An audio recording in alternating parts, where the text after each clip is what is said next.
Saksihan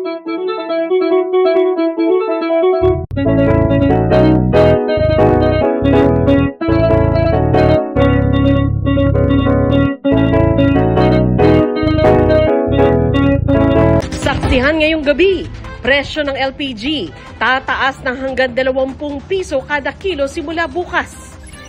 Pakikipagdialogo sa Iran para padaanin sa Strait of Hormuz ang mga oil vessel papuntang Pilipinas, iniutos ni Pangulong Marcos sa Department of Foreign Affairs. Taas pasahe at singil sa mga barko, aprobado na ng Marina.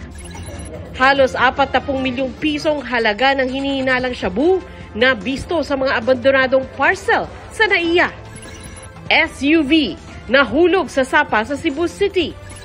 Ngayong Semana Santa, tunghayan ang espesyal na tradisyon ng mga batang nangangalaga sa maliliit na santo sa Paete, Laguna. At ang mga putahe ng mga Kapampangan na swak ihain tuwing Kwaresma.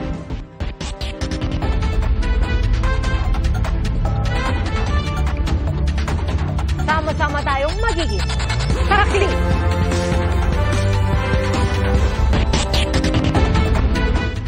Idineklarang mga jacket ang laman pero illegal na droga ang nabisto sa mga abandonadong parcel sa Pasay City. Sa kabuuan, halos 6 na kilo ng hinihinalang shabu ang nasabat sa iba't ibang warehouse sa NAIA Complex. Nagkakahalaga yan ng halos 38.7 million pesos. Ayon sa BOC NAIA at NAIA Interagency Drug Interdiction Task Group, nanggagaling ang mga bistadong parcel sa mga bansang Canada, South Africa at Pakistan. Nailipat na sa kustodiya ng PIDEA ang makang kontrabando. Mula Enero, aabot na sa halos 1 bilyong pisong halaga ng mga droga ang nakumpiska ng BOC NAIA.